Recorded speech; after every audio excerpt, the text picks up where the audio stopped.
Warahmatullahi wabarakatuh. Waalaikumsalam warahmatullahi wabarakatuh. Nama saya Ogi dari Makassar. Ogi dari Makassar, iya. Ya, berbicara soal hati, Bu ya.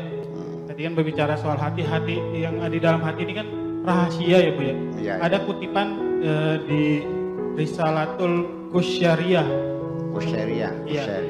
Yang mengatakan rahasia itu rasa. Di dalam rasa itu ada rasa. Yang di dalam rasa itulah rahasia. Kalau yang di dalam rasa itu merasa, maka merasalah rasa. Rasa di dalam rasa inilah yang dikatakan perasaannya perasaan. Perasaannya perasaan inilah yang merasa. Nah, saya mau tanya bagaimana pendapat Bu ya dari makna kutipan ini, Bu ya. Terima kasih. Iya. Ya, langsung. Saya banyak membaca takbir-takbir ungkapan-ungkapan para sufi semacam itu. Iya. Ketika menggambarkan cinta itu digambarkan seorang perempuan namanya Laila. Ketika dia sedang jazab dalam keadaan dia itu diibaratkannya dengan mabuk, ya kan? Berzikir sampai mabuk itu seperti secangkir arak minum. Itu takbirannya dengan bahasa-bahasa yang sangat manusiawi. Saya menghindar karena itu nanti tidak bisa dipahami oleh orang. Saya bercerita tentang tasawuf dengan bahasa yang sederhana, bahasa yang paling mudah. Ternyata masih banyak yang belum mengerti kok. Apalagi dengan bahasa yang berbelit-belit seperti itu. Rasa di dalam rasa. Iya. Jadi yang dimaksudkan dengan rahasia itu dalam bahasa Indonesianya belum bisa diterjemahkan. Iya. Di dalam hati kita ada palung. Artinya ruangan yang paling terdalam itu namanya sir. Iya. Namanya asrar. Kalau terjemahan vocabulary pada Google ya mananya rahasia. Tapi di dalam ilmu tasawuf sir itu adalah palung hati yang paling dalam, yang tidak bisa dimengerti, tidak bisa diintai, tidak bisa diamati oleh makhluk siapapun. Sekalipun malaikat dan setan pun tidak tahu apa yang ada di dalam sir itu. Kecuali hanya Allah yang tahu. Hanya Allah dan dirimu sendiri. Nah, makanya di mana akidah, keyakinan, kepercayaan kita ini apakah masih di dinding hati, apa sudah masuk di hati, ataukah sudah ada di dalam palung hati itu. Nah, seorang waliullah itu adalah orang yang sudah punya tingkat rasa yang tinggi. Sehingga dalam berkomunikasi itu seringkali mereka sudah tidak menggunakan bahasa formal lagi, bahasa verbal lagi. Tidak usah kau ucapkan, sudah tahu.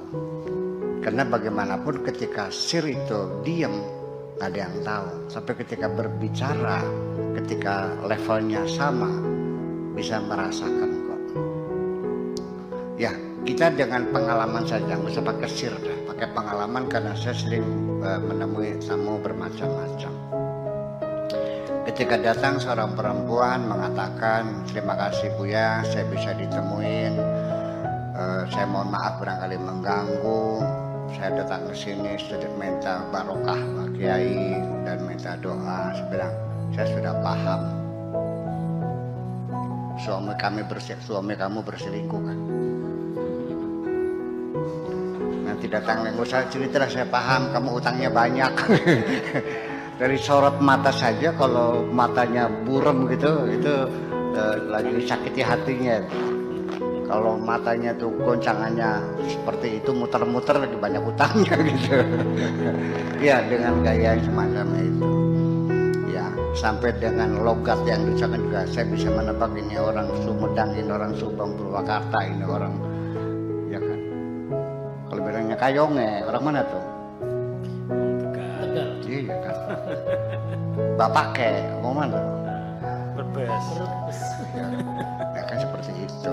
Jadi rasa yang dialami oleh para aulia itu tidak akan bisa dideteksi oleh siapapun. Sehingga mereka mengatakan andaikan para raja itu paham kebahagiaan yang kami miliki sebagai kekasih-kekasih Tuhan, pasti para raja akan memerangi kami. Ya, makanya dalam banyak hal itu kita tidak boleh lagi apapun yang telah Anda rasakan, tidak boleh perasaan Anda sampaikan kepada siapapun.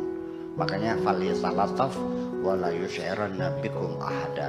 Simpanlah di dalam hatimu dan jangan kau ceritakan kepada siapapun.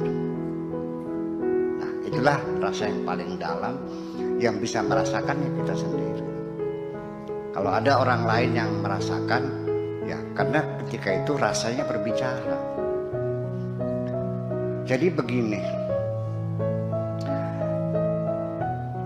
sekarang begini, Anda sadar nggak ketika berada di satu komunitas, kehadiranmu tuh nggak ada artinya, tidak dibutuhkan, sadar nggak? Kalau nggak ditabrak namanya. Yang nyapa nggak ada, nanya nggak ada, ngapain? Ya, rasa tidak nyaman semacam itu. Jadi artinya bahwa ungkapan semacam itu adalah ungkapan-ungkapan yang kadang-kadang bahasanya juga sulit dipahami, karena bahasa rasa yang paling dalam itu nggak bisa dipahami. Jadi percuma saja akhirnya orang nggak paham juga. Daripada saya berbicara nggak paham, ya lebih kalau saya bicara sama aja bohong. Beda hanya dengan keilmuan. Nah beda. Ya. Kalau ilmu mah bisa dirumuskan, ada rumusnya. Apakah itu musik, apakah itu novel, apakah itu fisika, apa kosmologi, bisa kita uraikan dengan angka-angka kan gitu. Nah kalau dalam bidang ilmu pengetahuan, ketika Anda menceritakan seseorang, menerangkan seorang, kemudian juga orang itu tidak paham, coba introspeksi, jangan-jangan Anda sendiri belum paham. Ya. Ketika Anda tidak mampu menjelaskan, berarti Anda belum paham dong. Kalau orang paham, pasti anak kecil juga paham. Dan yang namanya berkomunikasi bukan kerennya bahasa, bukan indahnya ungkapan, tetapi yang penting dapat dipahami oleh orang yang mendengarkan semacam itu. Sedangkan rasa tidak bisa dikomunikasikan, kecuali kita yang mendengarnya. Saya kira berputar sekitar itu, Risalah Al-Qusyariyah itu adalah berputar sekitar tentang rasa itu seperti apa, bagaimana mengkomunikasikannya. Tidak bisa, kita tidak bisa.